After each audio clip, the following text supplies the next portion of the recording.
Yeah, so I'm mic'd up. This isn't a chinchilla. This is to help with the recording. Seriously, thanks for coming. It's really nice to see everyone here. And thank you as well to Richard Fisher and the guys at UCL who've set this up. Done a lot of work. I really appreciate it. So, the secret world of freelance journalism. For those of you who don't know me, or haven't read about me in the celebrity magazines lately, I am Chris Baraniuk. I'm a freelance science and technology journalist. I am from Northern Ireland.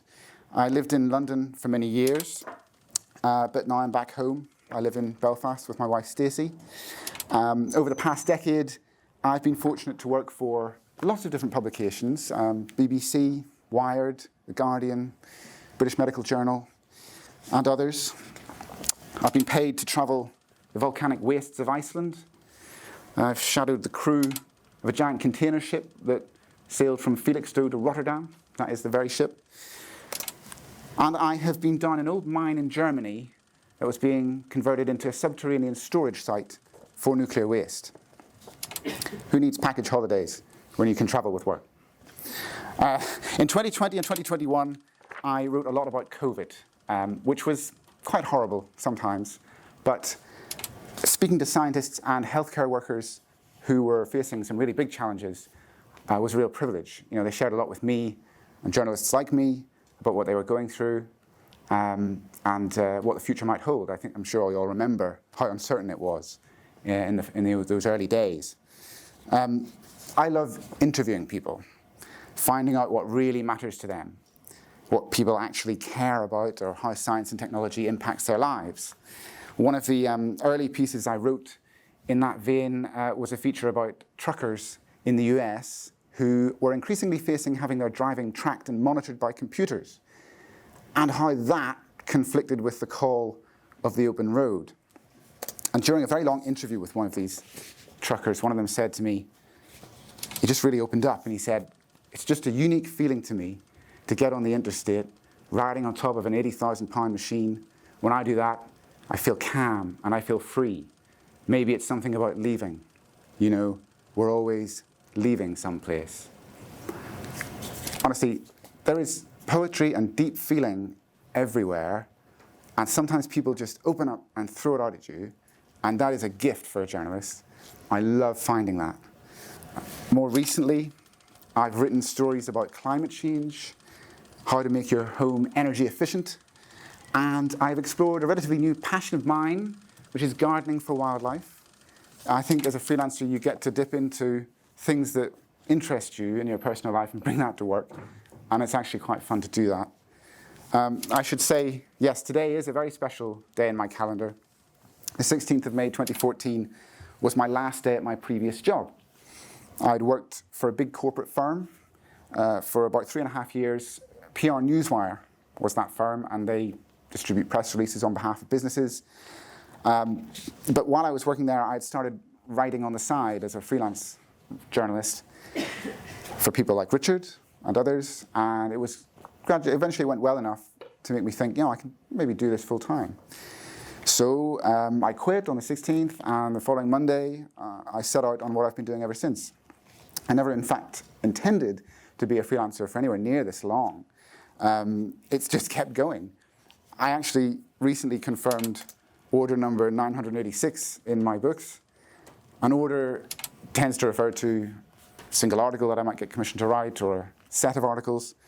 So given that it sometimes refers to multiple pieces of work, I'm pretty confident over the last 10 years I've written more than 1,000 paid articles. And since most of those have been 1,000 words or more, rough estimate is that I've been paid to write more than 1 million words in that time. I don't come up with the words, I just rearrange them, you know. But, you know, this is how it started, okay? This is my first 3 years of income as a freelancer, with the figures removed. You can see how things started pretty low and very erratic, and then rose up a bit and leveled out. And it's kind of continued on that track. Sometimes the spikiness in the chart comes back. But I think when you establish yourself as a freelancer, you get to the stage of being able to plan work in a little bit in advance. You know what's going to come in when, which clients pay on what kind of time scale, and you get a sense of how to keep yourself afloat month to month. Over the years, I have had the opportunity to work as an employee in journalism a couple of times, but I've never gone for that. I mean, freelancing has always provided me with what I needed, and I just love the independence of it. I love the freedom to work on the stories that really motivate me. It's hard to give that up, I have to say. All right, I'm going to give you a bit more deep background, if I may. I said I'm from Northern Ireland. My surname is not an Irish name. It's a Polish name, actually Ukrainian origin. But I mean, it's a part of Europe that's been either labeled Ukraine or Poland or something else, depending on what century you're in. My dad defected from communist Poland in the early 1980s and came to Belfast, I guess because Belfast at the height of the Troubles was still better than communist Poland. No one in my family had any connection to journalism, except arguably my grandfather on my mother's side, who was a typesetter for the Belfast Telegraph. Back in the days when you would put blocks of type on printing presses. But he wasn't a journalist. So how did I get into writing? Well, this is me, it's actual footage.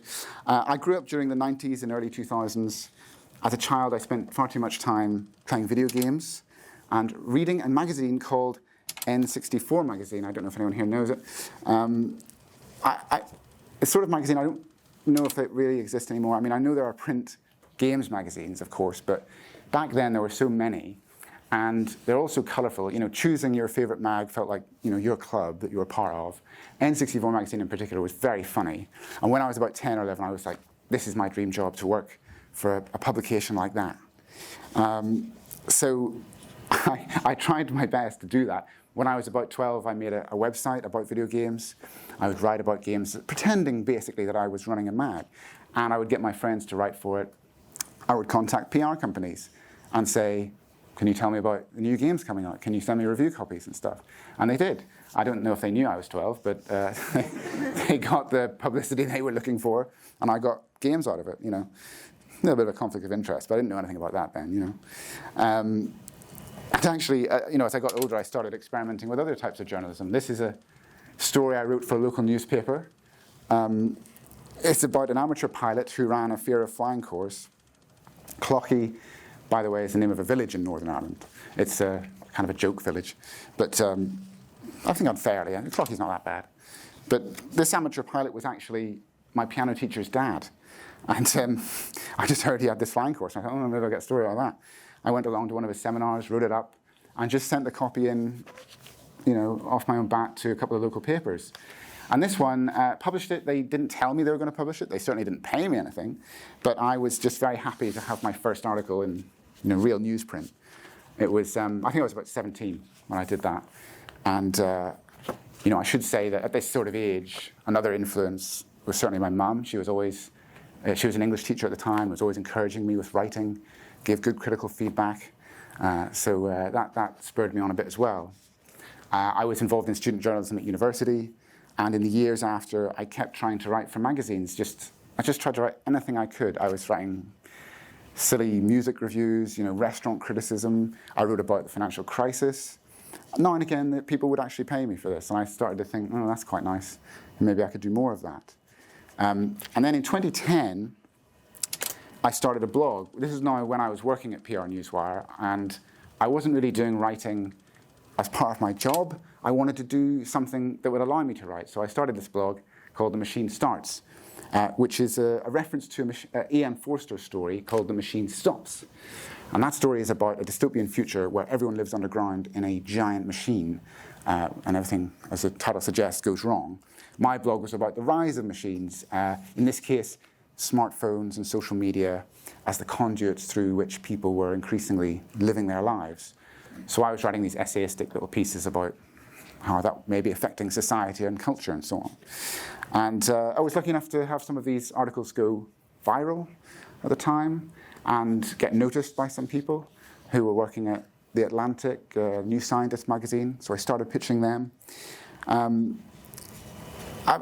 wanted to give you all this background because I think to be a journalist generally, but especially a freelancer who always has to be a good self-starter, I think you do have to have some kind of compulsion to write, some impulse.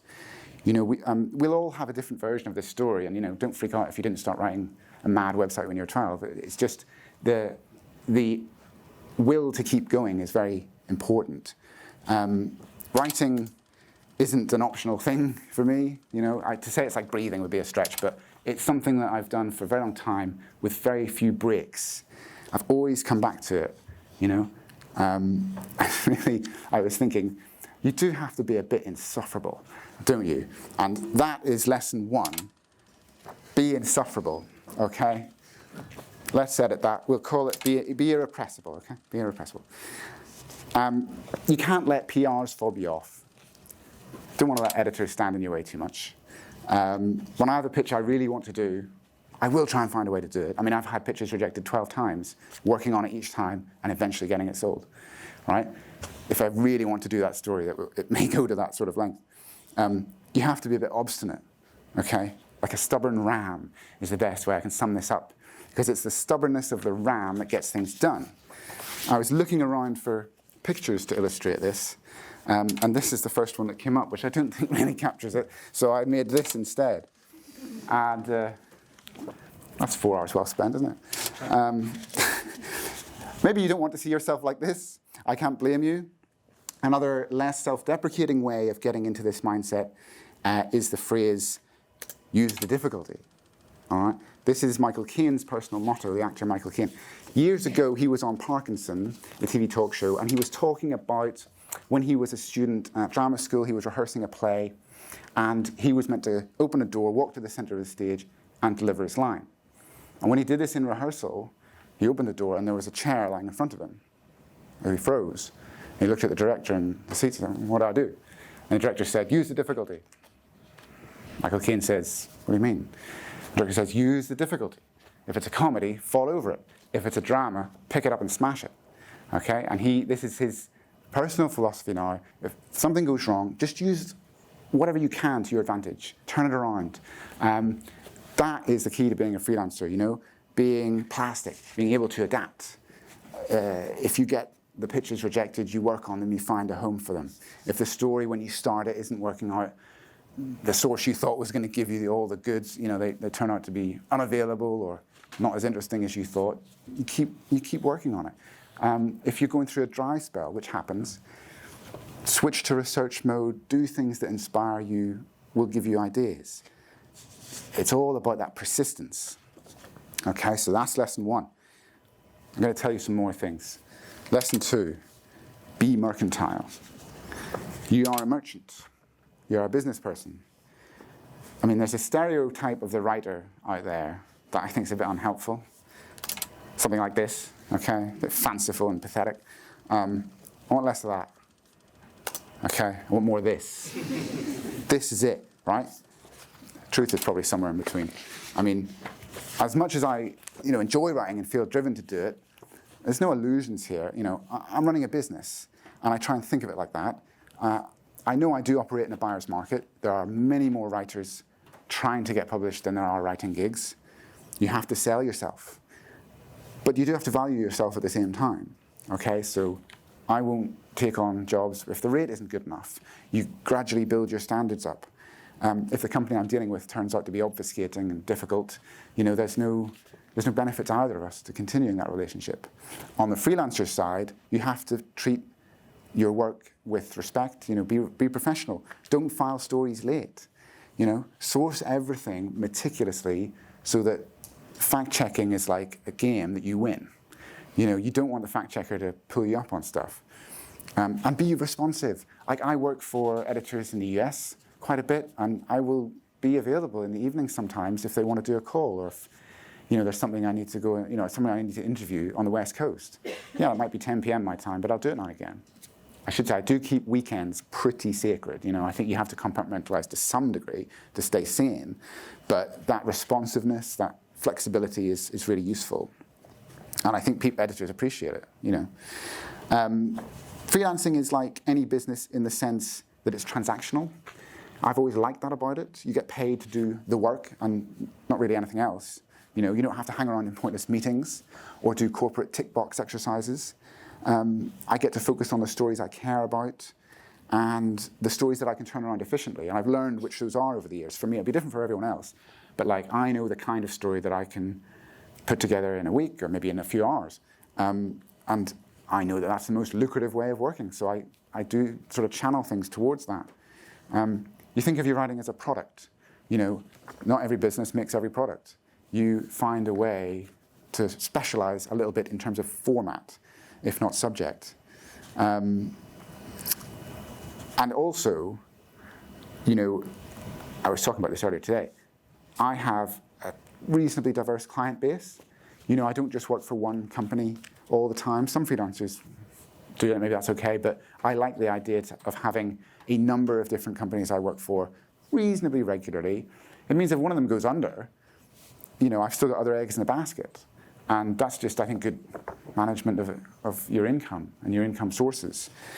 And finally, just, it's a bit of a boring point, but I do want to stress it, like, keep on top of the admin, file your taxes on time. I have a spreadsheet that I made that calculates all my liabilities for the tax year.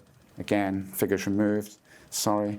You know, just this sort of stuff is probably obvious to some if you think about self-employment, but I just want to stress, it is so essential. It is the key to sustainable, long-term freelance work.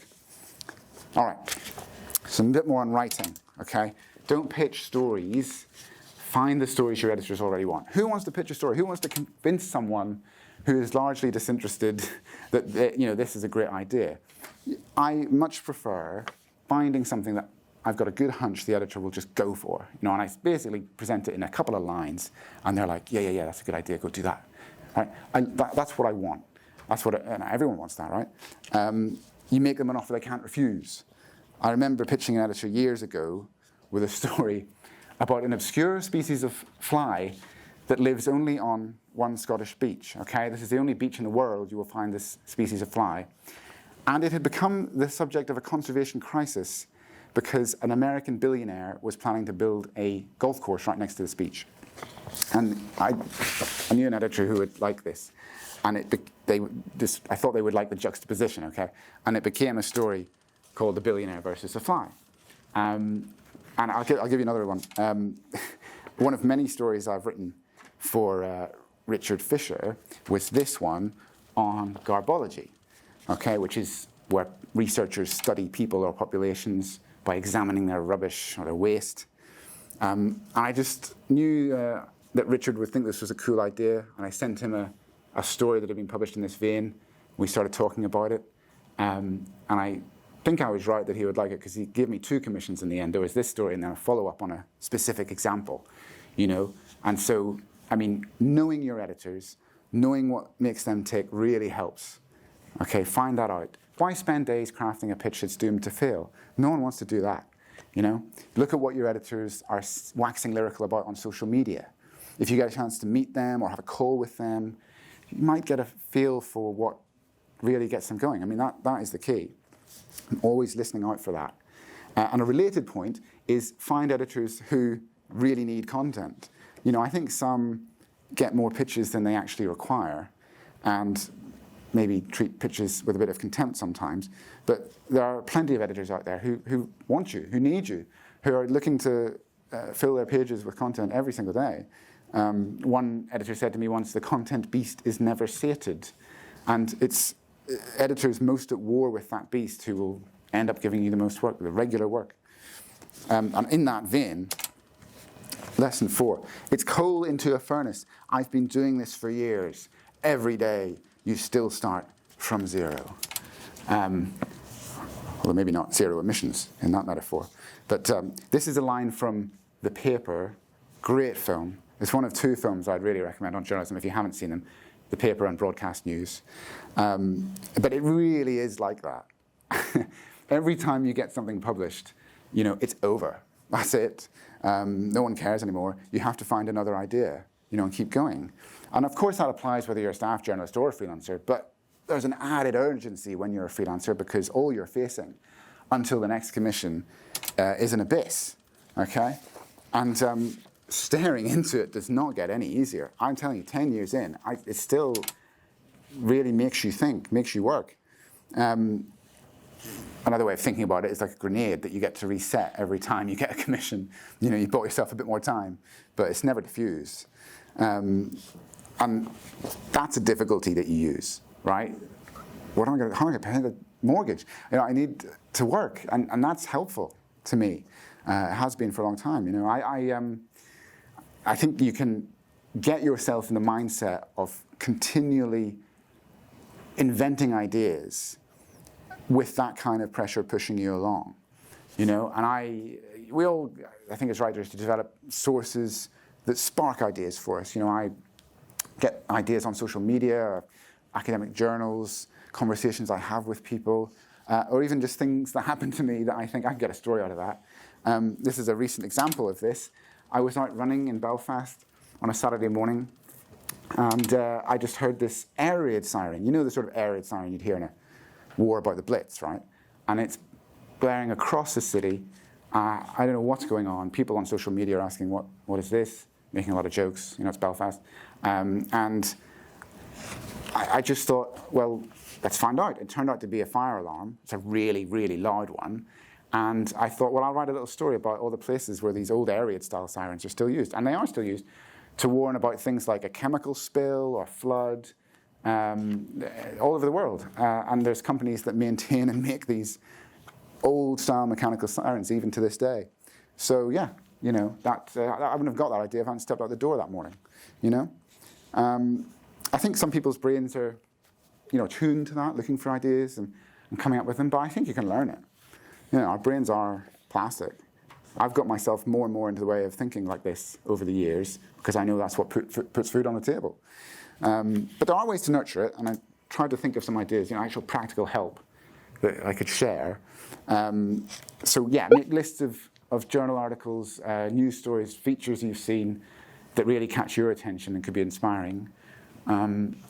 Notice what works well for other writers, what gets people talking, and consider formats. I mean, I get ideas for a certain type of story, like an explainer story or a short feature story all the time. I don't necessarily get ideas for massive news investigations. I don't really do that kind of work. I know where my brain will take me, if you like. And then, viral responses, debate, that kind of response. And follow-ups.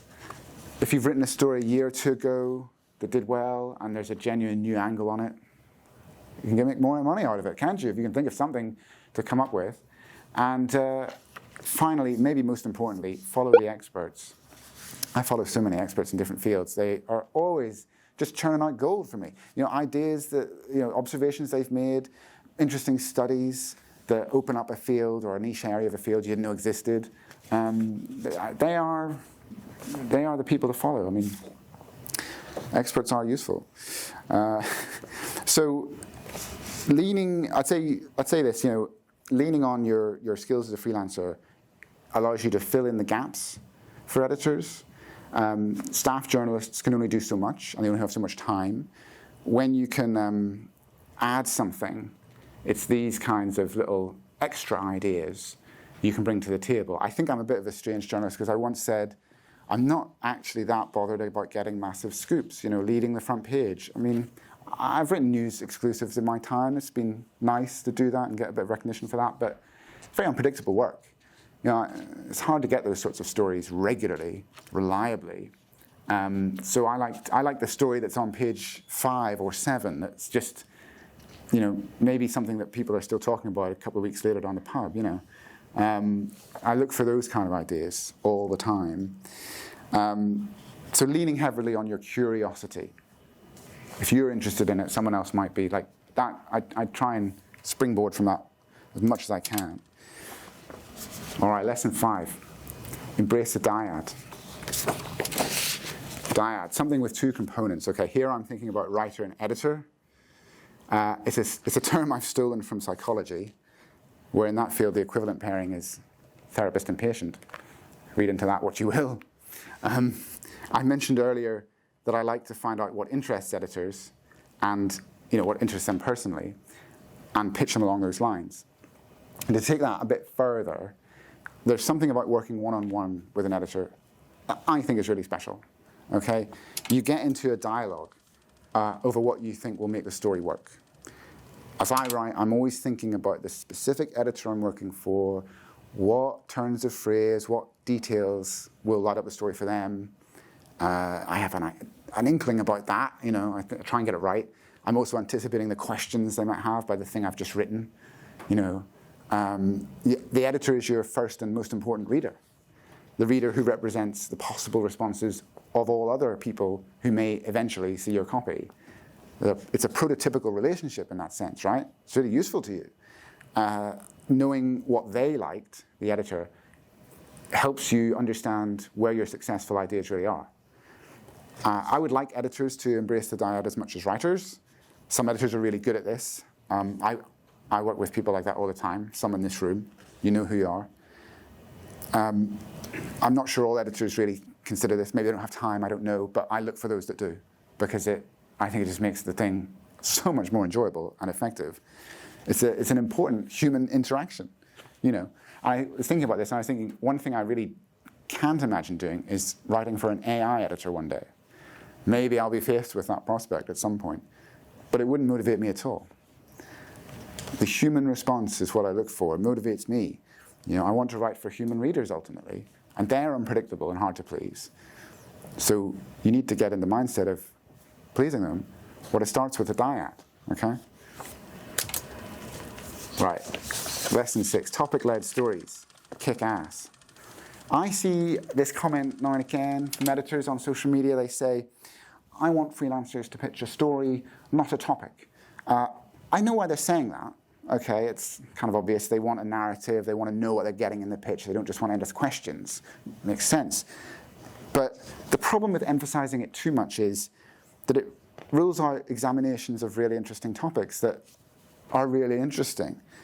People will absolutely pore over stories about obscure technologies, anti-counterfeiting measures on currency, or how crisp flavors are chosen.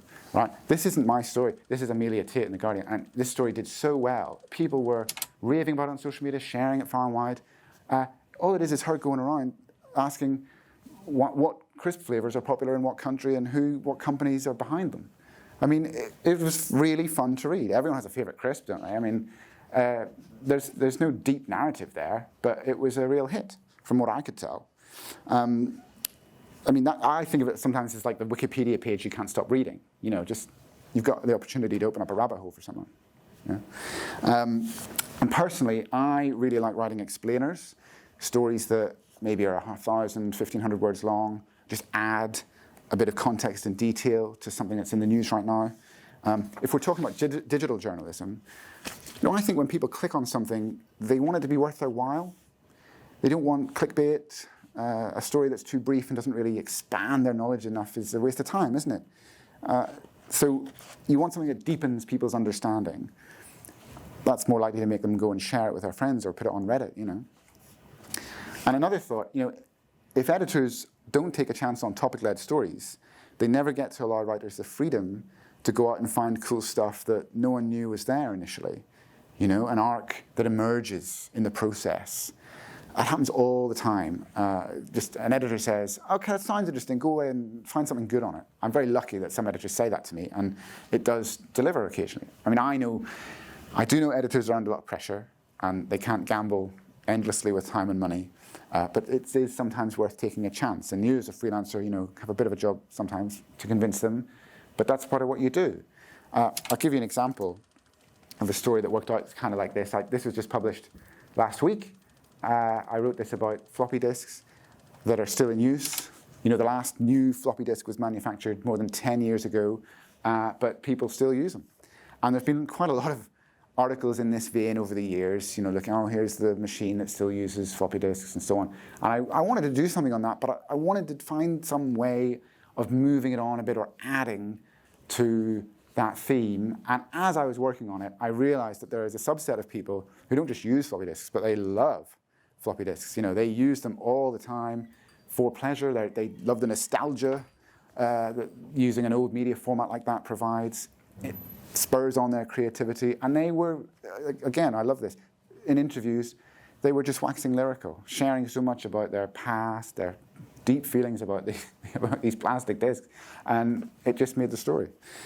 So you see what I mean? Topic-led stories sometimes just let you open up and find stuff. Lesson 7, you have time. Let your sources talk. The story will emerge. Very related to the last point. One of the gifts of being a freelancer is actually, you have loads of time, most of the time. Unless you're doing a really quick turnaround thing, you can book interviews in at your leisure, at the source's leisure. You don't have to rush interviews. I've worked in a news environment, where you really want to get off the phone in like minutes. But when you're writing features and when you've got a bit more time in your hands, you can really just let the source open up. And you realize some people are really good talkers. They just want to tell you everything, and that is a gift. It might be some brief moment where things get a bit deeper, a bit more personal. They're talking about their past, and they say something that just rings in your ear, and that's the quote. That is the thing that sums up their experience. In the context of the interview, you can pull that out, and it will do a good job of representing that person and what they've been through. A lot of information I think you read about how to do a good interview is geared towards, steering the source in a certain direction or writing really challenging questions. All important, all good. But there is a lot to be said about just sitting back, talking, letting them open up. In my experience, that's how you get the source to express themselves honestly and openly. It eventually adds more color if they're comfortable, and that's what you want. The story writes itself at eventually if it goes well enough. I'd also want to say something, especially because there are people here who are younger than me, that the telephone, or just telephony, is by far my favorite way of speaking to someone. There is something about the disembodied voice, and not having to look at someone's face on a grainy, buffering screen, that just lets people express themselves directly to you. I think COVID tricked us into thinking Zoom is the only way to communicate, but it really isn't. Telephony is, in my opinion, the best invention after the wheel. It's just, I've used it for years. Okay, this is a little darker. Right, there's downsides to working this way, especially long term. One of them, the thing that I personally find the hardest, is the isolation. Okay, I work from home all the time, on my own. I think some remote workers will know what that's like, but imagine being a remote worker for a different company every week.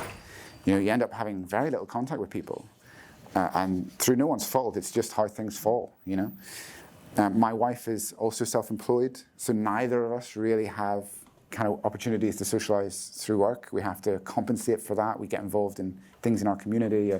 We actually started a meetup group as well before COVID, and we're hoping to bring that back. You just have to look after yourself as a freelancer. It makes you hyper-aware of how bad most people are at staying in touch.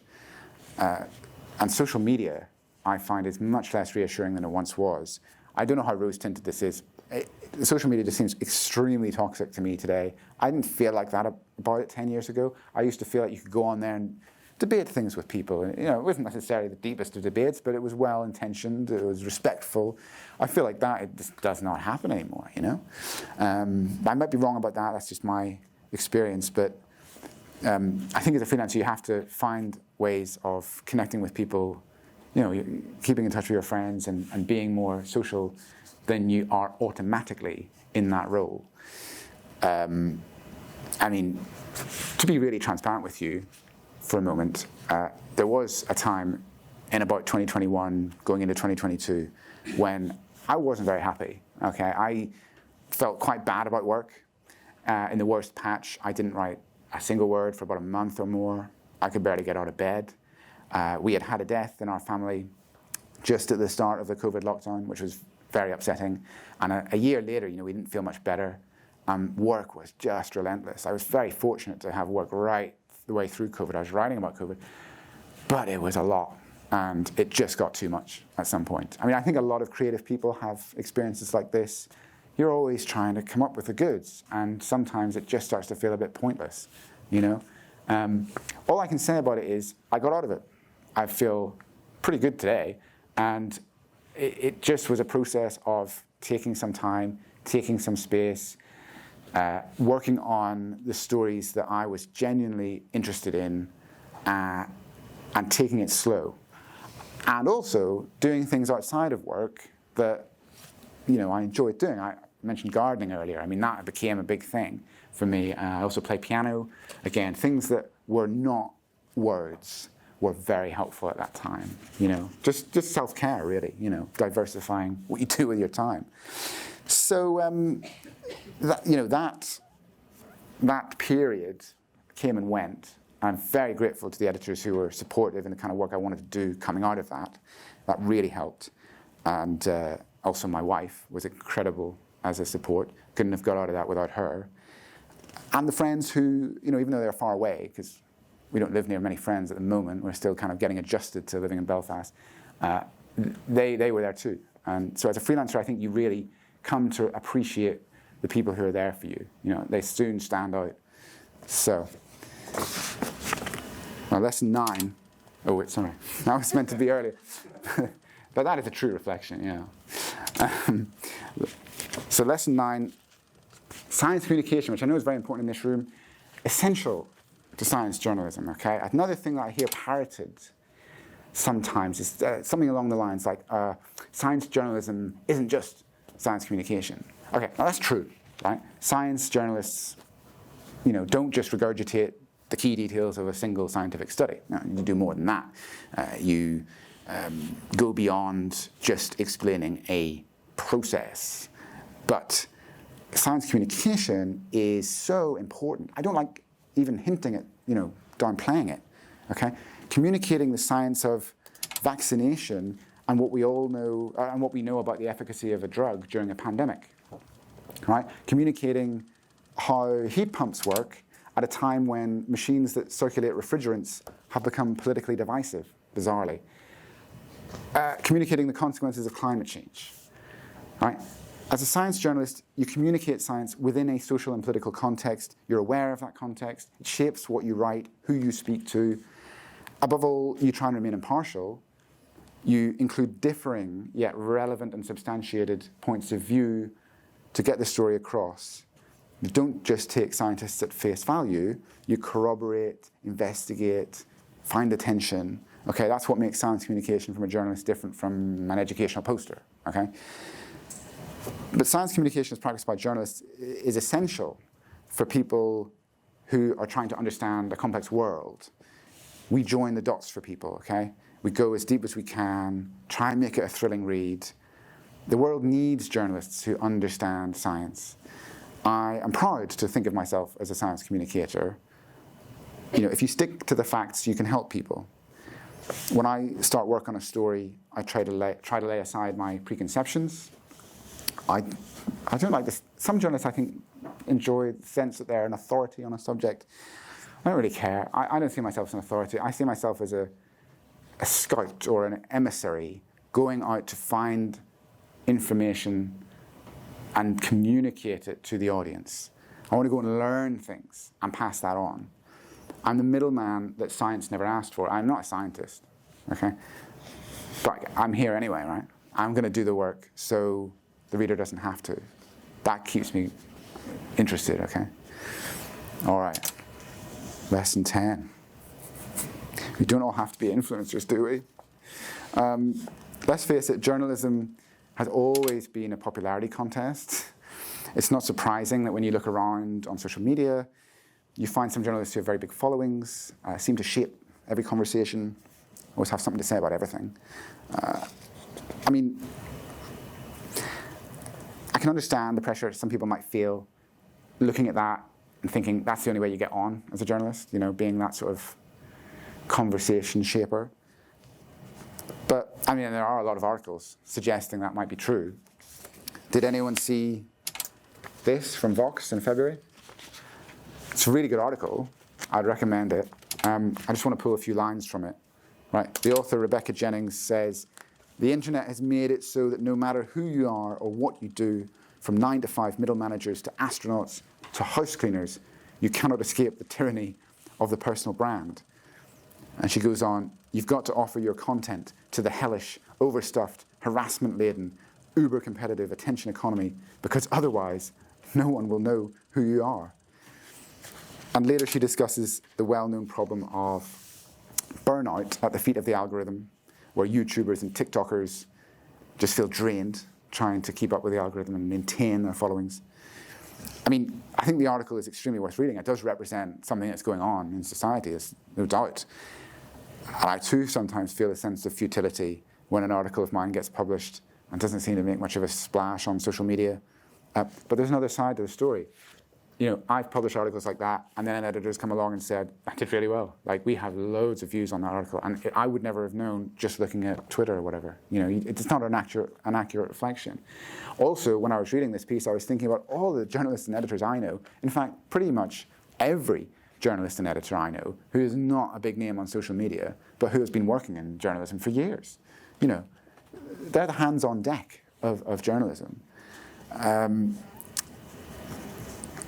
You know, the other way of thinking about this is just to accept that social media content has become more and more formulaic and predictable over time.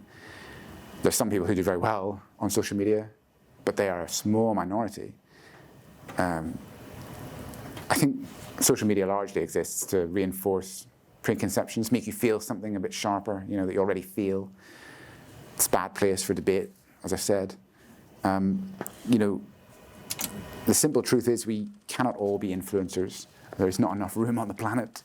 And I don't think you can get away from self-promotion per se. Let's look at me in front of you now. But I don't think you have to burn yourself out on TikTok, right? I don't think you have to fret about how many followers you've got, really. I think there are still enough people out there who just appreciate good writing and who will find it out. And there are people who will support you in that who may not be all over social media. I think it may be harder for book authors. It seems today that to sell more than a couple of books, you do have to build this personal brand. But for writers of articles, the ephemerality of journalism is for once on our side. So you can turn that idea around from earlier. It's coal into the furnace. Well, that means every day you get to put more in, you know, and that may help you in the end. The unknown future rolls towards us. I'm going to ask for a show of hands, if I may. How many people in this room have a career in writing or editing or would like to? There's a good few, fewer than maybe at the start of the talk. And could you put your hands up again if you feel that generative AI seriously threatens that career or that career plan? A few, yeah. I'm not surprised. You remember what I said earlier about the dyad and writing for human editors? I mean, I think that's our hope. I think the encroachment of AI into many forms of journalism is inevitable. It's already happening. I think a lot of short form and formulaic content will go pretty much exclusively to AI in short order.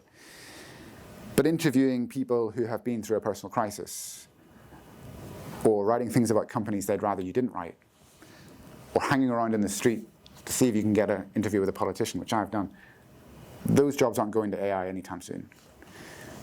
And I don't think human readers want AI to write the most important, in-depth stories about what's happening in our world, to represent the feelings that humans have about the most important things in their lives. Why would we accept a robot's attempt at telling the truth about that?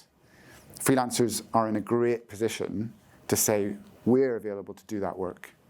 We're the last line of defense. The guardians of the information economy, right? I'm thrilled that some publications that still rely heavily on freelancers have already come out with policies putting parameters around this and saying, you know, we're not going to just churn out AI-generated articles. Wired is one such publication I'm very proud to work for. And it's encouraging to me to see that there are millions of freelancers in many different industries working in the UK. I mean, this is a very established form of work these days. According to IPSI, the Trade Association for Independent Professionals, there's about 4 million freelancers in different industries in the UK. You get different numbers depending on what source you look at, but it's millions of us. In journalism specifically, things maybe not as good as they could be. Amy Thomas, a lecturer in intellectual property law at the University of Glasgow, recently published data from a survey from a few hundred UK-based freelance journalists that suggested those who spend more than 50% of their time freelancing tend to earn less than the UK minimum wage. It's important to note the response rate to that survey was 4%. There were thousands of people contacted who didn't take part. I mean, as you may have gathered earlier, I didn't earn very much at the start. It took time to build that up.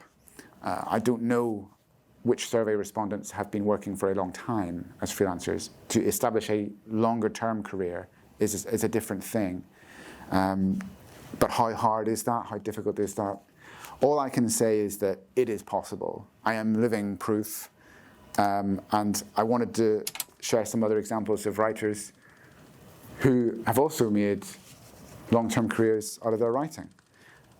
This is a non-exhaustive list. It's just names of people who came to mind, some people I know here. You should check out every single one of them. They all do really, really, really good work. You have to believe me, it is possible, right, to do this. You have to be a little bit lucky, as I have been, with getting good contacts along the way who'll support you, buy stuff from you. But I think, going back to lesson 1, with persistence, you can do that. Success will be on your side. And one final but crucial point, as Neiman Report says here, freelancers are really important for journalism because the barrier to entry for freelancing is pretty low, and that means that there's a chance to increase the diversity of people who end up writing for the biggest publications in the world. I think many editors really want that. They want people from all kinds of different backgrounds, people from all over the world with new experiences to share. By paying freelancers, you bring many different voices to the table. That's what journalism should always do. So ultimately, my hunch is that freelancers will forever be valued. I certainly hope so. Someone somewhere, I think, is always going to want our services and the passion that we bring to the stories we work on. Because we as freelancers have no alternative but to stay sharp. If you're going to stay a freelancer, you live and die by your wits. With that in mind, I'll leave you with the words of an ancient motto, which sums it up.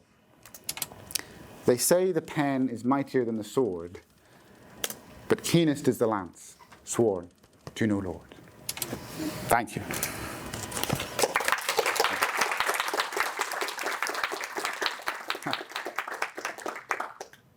Any questions?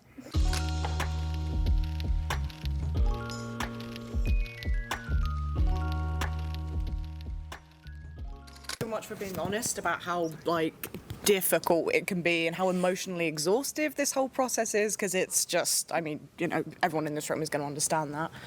I think my question is about this catch-22 I constantly find myself in, where basically I need commissions to get bylines, but then to get bylines I need commissions, and to build that cachet. It's so I had this one story. I'm going to moan a bit here, I'm sorry. I had this one story that I knew. It was so good. And it's funny that you bring up Amelia Tate as well, because she literally helped me workshop it. She sent me some contacts, and she gave me all of the right resources I need to get this story off the ground. And I worked for months pitching it everywhere, and I just could not get it anywhere.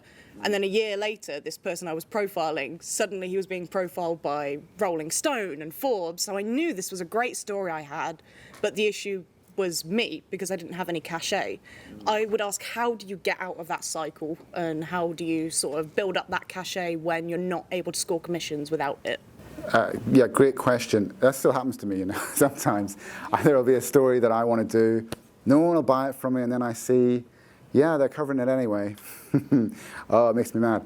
It does happen. I think gradually, as I think is obvious from what I've said, I try to work with editors fairly regularly. I try to build a relationship with editors who get to know me, who get to know I'm reliable. I certainly try to be. And they're more likely then to be responsive when they see my name in their inbox.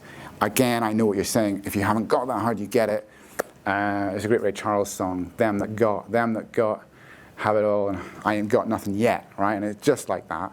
But I would say, have you got a portfolio online? You share your stuff? You've written some things that have been published? Yeah. So I'm about 3 years in, and I'm gradually building my way up. But it is such an endurance test. I'm probably in the same position as a lot of people in this room, where I'm working 3 jobs at the moment just to be able to support it. You know, I go home, I do my 9 to 5, and then I do my 5 to 9, where I'm just like, you know, really, if I'm being honest, burning myself out, just trying to get this stuff off the ground, and it's such a cycle. Yeah. I mean, well done you for persevering, because that's lesson 1, right?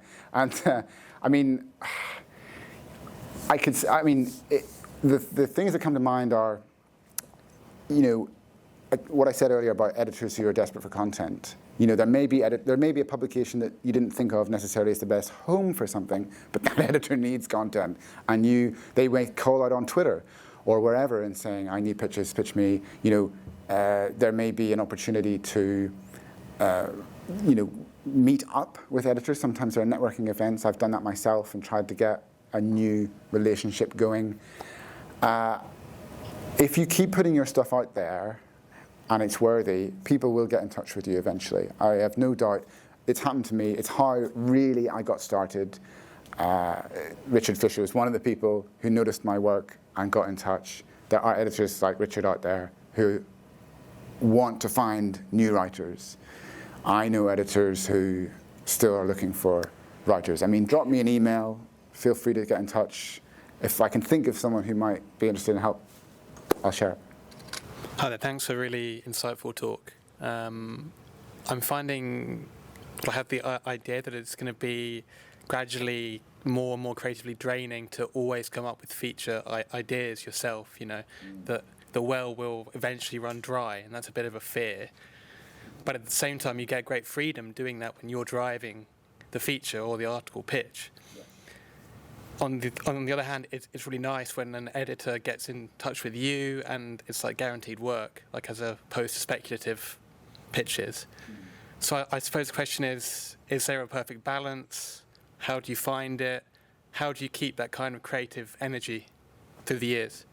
Yeah, well, beyond what I said earlier about kind of just looking at other people's stuff, which I do find inspiring, I suppose it's not even just the idea for the story. It's like someone will sometimes say something to me that I just think sounds good, the phrasing, and it will lead, like I said earlier about, you know, poetry, like sometimes a turn of phrase that I just like almost, that ultimately could lead to a story. Or something that, I mean, one thing I lean on a lot is things that are unknown or provocative or mysterious. The reason I called this talk The Secret World of Freelance Journalism is because I used to write a series of articles called The Secret World of. And it was all about that rabbit hole thing of, I think I did one, this was a great research project, The Secret World of Beer, right? And I mean, not really that secret, but there are fun innovations that end up going into the production of beer, and some of them are less obvious than others. And it just turned into, what else can I find? You know, what else can I find about this thing? Write that Wikipedia page that you didn't know existed. So it's different for everyone. I know what motivates me. I know what I can keep going back to, although I have had, as I say, dry spells and times when I've not been motivated. But I think another way to look at it also is, I mean, are you interested in science journalism specifically? No, more sport. Sport, okay. Interesting. So that I have no experience in that whatsoever.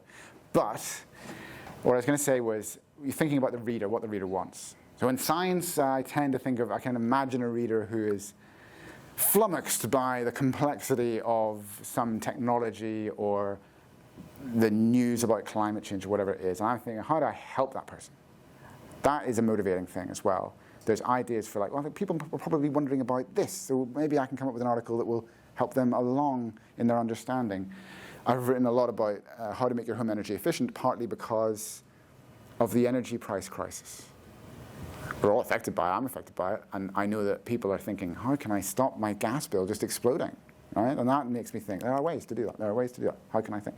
And in sport, I guess, there are questions, things that plague followers of sport that would be motivating to a writer wanting to meet them in the middle and help them out or give them what they want, you know. Like that is another thing to think about. Again, I can't be too specific. I just don't know enough about sport. But Do you see what I mean? Think about the writer as well as just what makes you go, oh, I like that. You know, I think that's important too. Thank you for the talk. I was wondering, in your experience, how strong is a freelancer's relationship with an outlet as opposed to a particular editor? If, for example, the editor were to leave, or you wrote one piece that went over poorly with the source or something like that, how strong, or is there any relationship that you have with the publication that goes beyond the editor? Good question. By and large, in my experience, I have the relationship with the editor. The publication does matter, and for example, I've had editors come and go at BBC News, but I've continued writing. Like one editor's left and passed me on to the incumbent editor, right? So that sort of thing has happened. But I have had the experience of editors leaving a publication, and I've basically not really written much else for them. That does happen. I mean, maybe I could just try harder. But, you know, I find that what keeps me going personally is those people I end up working with. They pull me along, you know, we help each other. That's what I build on. And it could, frankly, be at any publication. You know, I write for some very well-known publications and some less well-known publications. I don't really see them differently in my head. I just see, I like working for that person. I like working for that person, yeah, I'll do more for them. How receptive are editors to new writers? So, you know, specifically, I guess, people that might have transferable skills from areas like TV, for instance. And are there particular strategies that you should employ when pitching if you don't have a big portfolio? Yeah, all I can say is some editors are desperate for new writers, even today.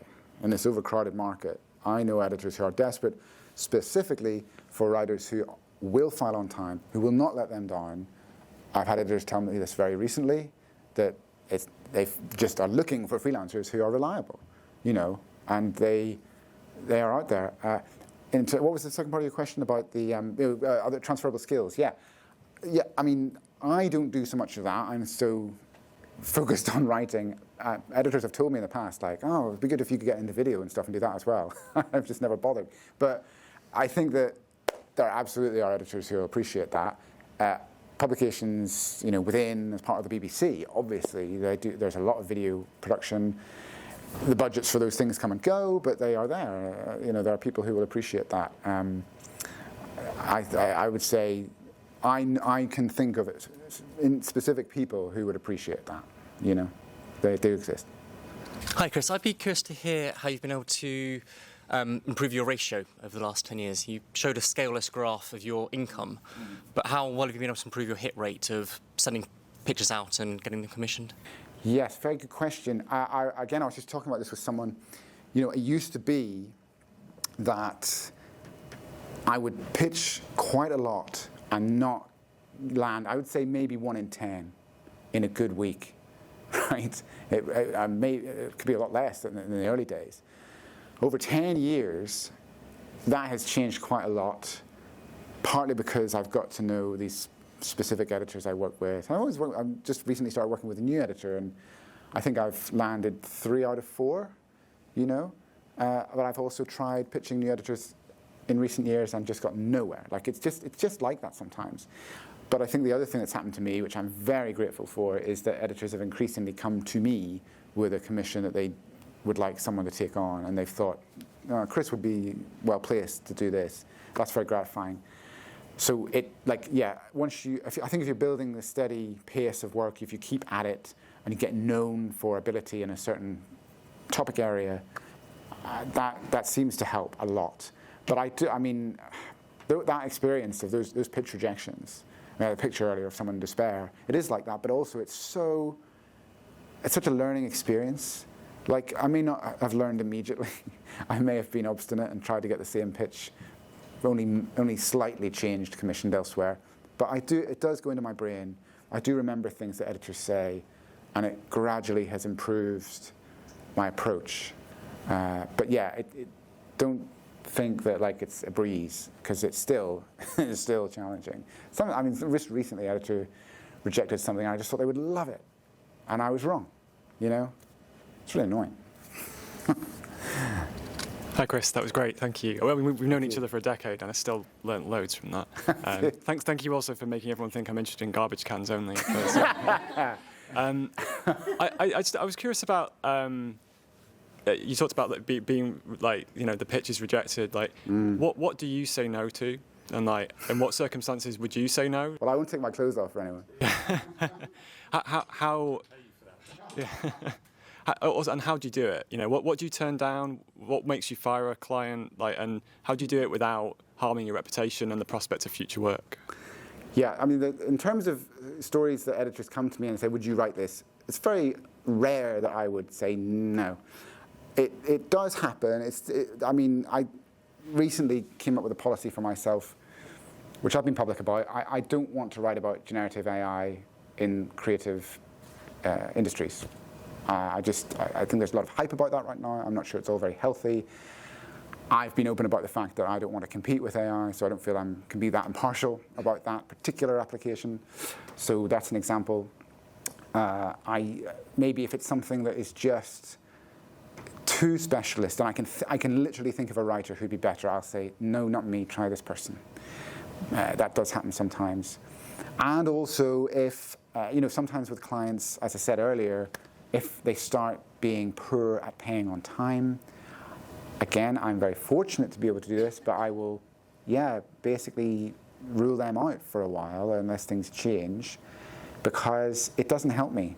I need to be able to plan my income to keep afloat. It doesn't work otherwise. If I'm sitting around waiting for 3 months, 4 months for the money to come through after I've submitted something, that's not on, and I don't think any freelancer should put up with that. Sometimes you have to push. I wrote an article years ago for a magazine, and I was waiting and waiting for the money. I kept emailing, resending the invoice. Couldn't get anywhere, and I was living in London at the time, and I said, I know your office is in central London. I live in London. Why don't I come to your office and we can talk about it? And they paid me the next day. And I think that, they just want to get away with it sometimes. It's really sad, because it should not be like this in this industry. Another publication pleaded to me that they were a charity. And, you've bought work off me. I'm not a charity. I'm a business. And again, I said that to them and they paid pretty quick. I mean, it's just outrageous sometimes. You've really got to get your horns in, Thankfully, it's rare. I think there are lots of horror stories out there, but you've got to look after yourself. People will respond to a little bit of aggression. Thank you for a super talk. I had more of a practical question. Yes. So you mentioned your air raid siren story. So if I had that idea, if I were in your position having that run, I would have no idea where to even start to research something like that. So what's the next step that you take after having the idea? Well, yeah, I'll tell you about that story. I heard the air raid siren going off, and I thought, I know that there are these sirens in use. I'd read about that somewhere in the back of my mind. I think I'd mentioned it briefly in another story. So I was already aware that it was a thing, but I was like, wait a minute, who makes these devices? So that was my first thing. What companies still make them? And it turns out there is a company in America that has been making these mechanical sirens. I mean, they used to do it by hand, now it's a machine, but they've been making them for 150 years, okay? And so that was a thing. And then I thought, well, can I find interesting examples of where they are used? So I started Googling, and I was asking the Ministry of Defense and all sorts of places, to tell me, do you use one of these sirens? Where do you use it? And I found a chemical factory up in, I think it was Leeds or Coventry, where they have this siren in place in case a toxic cloud bursts out of the factory, and everyone has to then shelter in their homes. And they distribute leaflets among the community to tell people this might happen, and if you hear the siren, you have to go into your house, close the curtains. I love this bit, and they said, stay calm and relax.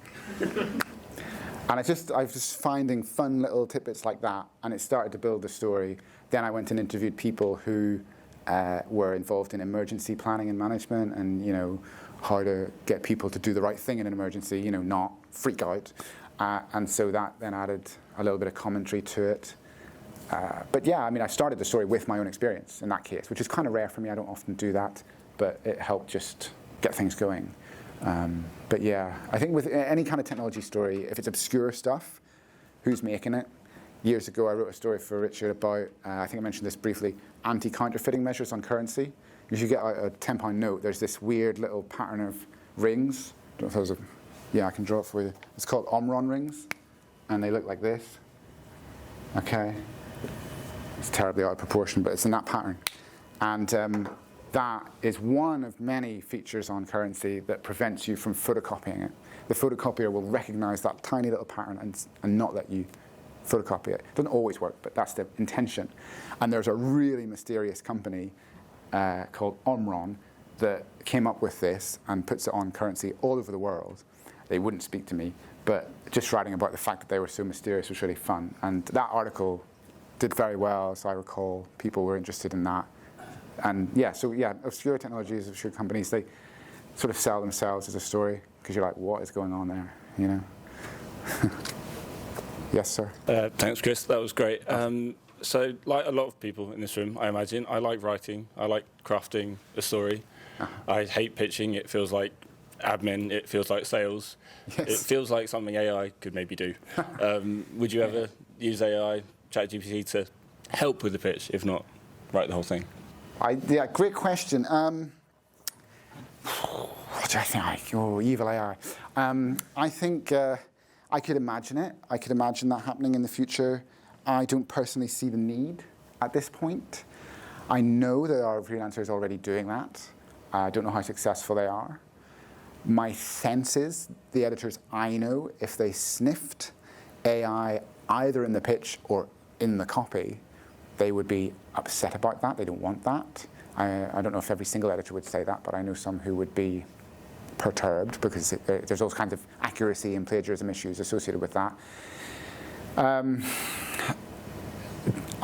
one thing I can imagine AI doing for me would be the sort of marketing side, doing all my tweets, because I hate doing that, you know, promoting stuff online. That I could imagine, and I can imagine publications increasingly doing that. They'll just have all their content pushed through AI, which will then come up with the marketing materials to go with it. You know, it may not be everything that they do in that vein, but it could be a big part of it. I can see that. So yeah, I mean, as I said earlier, I think the pitching process, it's still, at that point for me already, it's quite personal. I'm not saying you shouldn't necessarily, but personally, I don't love the idea of that. If it helps someone and it's ethical, maybe in the future. I just know I don't think my editors would appreciate that as much as knowing what I would think and say about something. Because the pitch, in a way, even if it is just 1 or 2 lines, is the first version of the article, isn't it? It's like, if they know that you can write that, you've probably got a chance of writing the real thing. So why get an AI to do it? But that's just me. I mean, I'm quite hardline on that. You may get other answers. They may be available. I've done it. Okay. There's another question? Chris, I think the genius of some of the stories you've written for me has been you've taken something that is rather obscure and unpromising and made it into something very readable.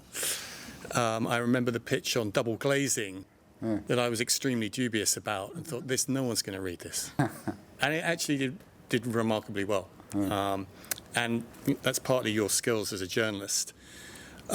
You don't tend to write so much about the gadgets and the big technology companies, but there's an awful lot of journalism out there about that. Yeah. And I know we've talked about this before, how there's already a lot of that out there. So perhaps you could talk a bit about that, about kind of, you know, why you don't do that and your kind of strategy for finding stories. Yeah, thank you. Very kind words as well. It's very. I haven't paid him anything to say that.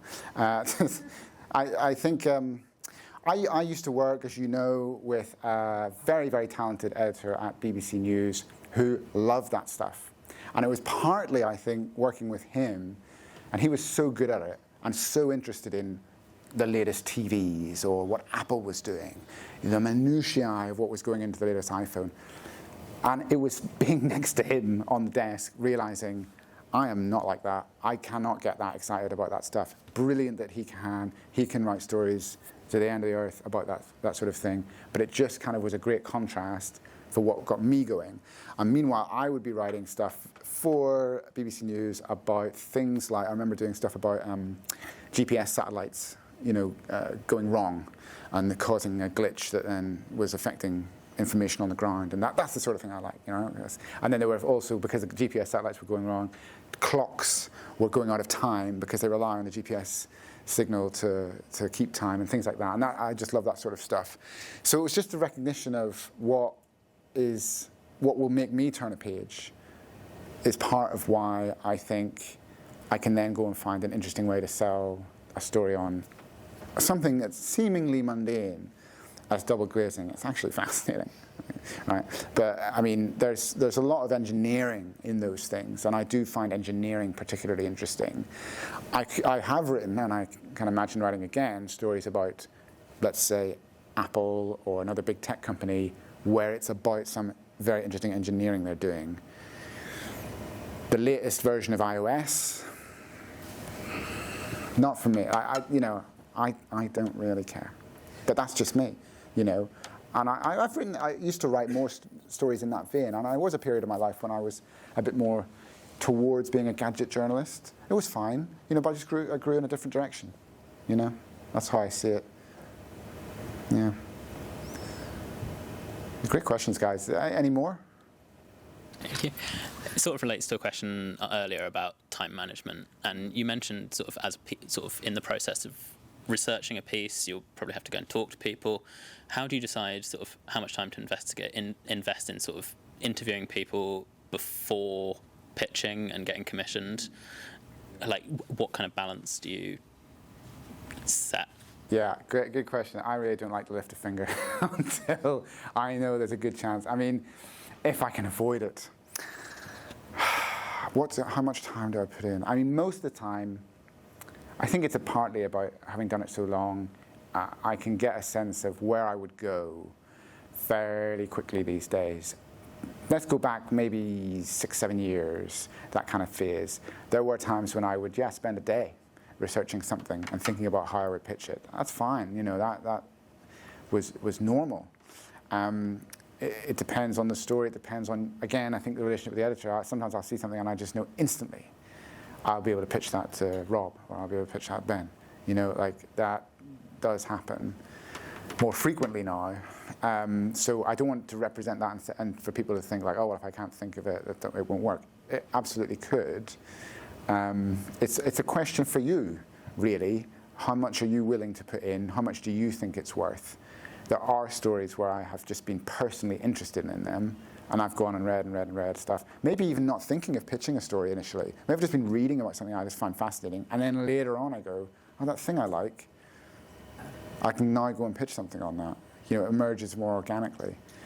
So, yeah, it's kind of a wishy-washy answer, but it depends, But I would say if you are spending days and days and days on a pitch, if you're spending weeks on stuff, and who's paying you to do that, right? And in the early days, you have to put in extra time, but look after yourself. Find someone who's going to pay you. And sometimes, and I've had this experience, you will land a commission, go and get working on it, and what comes out in the first phase of work on the story actually kills the story, and you end up with a kill fee, which may be 20% of what you were hoping to get for it. That does happen.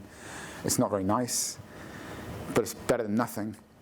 And I would always recommend working for publications that at least have a kill fee policy, So yeah, your research time is valuable, but try and make it enjoyable for you, and then you won't feel as resentful if it doesn't lead anywhere, That's great. Anyone else? This isn't specifically related to freelance. But I found out that there's somebody else, so I'm just starting out, and there's somebody else who writes around the same topics I want to that has the exact same name as me. And I want to know how important it is to, would I need to change some part of my name, or could I just stick to my name, basically? Wow. Well, don't change your name to Chris Baraniuk. Actually, there is another Chris Baraniuk. He's a Canadian gymnastics coach, and he coached the women's Olympic team about 20 years ago. So I don't tend to get confused with him. Good question. I know personally a journalist who has the same name as another journalist. It's a relatively common name, and they decided to use, I think they had a double-barreled name, and they decided to only use part of it to differentiate themselves. I think it is a thing. If your name is exactly the same and they're in a kind of similar area of journalism, well, I don't want to tell you to change your name, but it sounds terrible. I'm sure your name's lovely. It's just you may want to think about how you differentiate yourself in other ways, first of all. You know, what your branding is like, you know, how you appear on social media and so on. That may help. If they got like a huge following and, you know, you're competing with that? I think they're pretty early career, but they're further along than I am. I see. I'm not going to suggest bumping them off or something. But I mean, well, it's like a two-horse race, isn't it? I mean, I don't know. I think you should try and see if editors will respond to you. Maybe you can make clear in pitches, you know, there are two journalists with the same name. I am this one. I do this really well. Look for me for these things. If that doesn't work, maybe there's a way of formatting your name that will set it apart. Tough one. Yeah. I haven't had to deal with that myself, so good luck. Anyone else? As someone who has another journalist with the same name, just to add to that. That's true. Yeah, so there is someone who has the same name as me, and there are benefits to it as well. I get lots of, so he's a fashion journalist, I'm a science journalist. I regularly get sent shoes and all sorts of things through the post. It's great. So I do send them back, but yeah, there are benefits. Yeah. Yeah, I'm sure you try them on before you send them back. He's got smaller feet than me. Oh, wow. Sure. I've got another same name story. That we're both called Helen Thompson, and she's a science journalist at Nature, and I was at the time a science journalist at New Scientist, so literally couldn't be. Like, we were and we were both in the health beat. And we once bumped into each other. Lift doors opened in America in a conference. There's lift doors opened, and we both had our name badges on, and we both went, "Oh, you're Helen Thompson." She was like, "You're Helen Thompson." We'd like never met, and an actual sliding doors moment. And that was my literal sliding doors, and then we discussed it, and we both said like we hadn't ever had a problem with it about the fact that we both had the same name. So amazing. And then on the other hand, one of my really good friends is Michael Bond, and science journalist, and he was once invited to give a talk because he's written quite a few books, and he turned up at the talk and they were expecting Michael Bond, who wrote Paddington. And literally he was up on stage like kind of when they realised the mistake had been made. So I think it probably is quite a good idea to like maybe use your middle name or something. Yeah. Maybe. But you've come to the right talk. It also happened in The Vicar of Dibley, didn't it? They booked someone they thought was Elton John using his real name, and then it was not. Yeah, wow, surprisingly common problem. Thank you for sharing all that. Is anyone else? We good? If not, thank you again so much. Thank you all. Very informative. Thank you.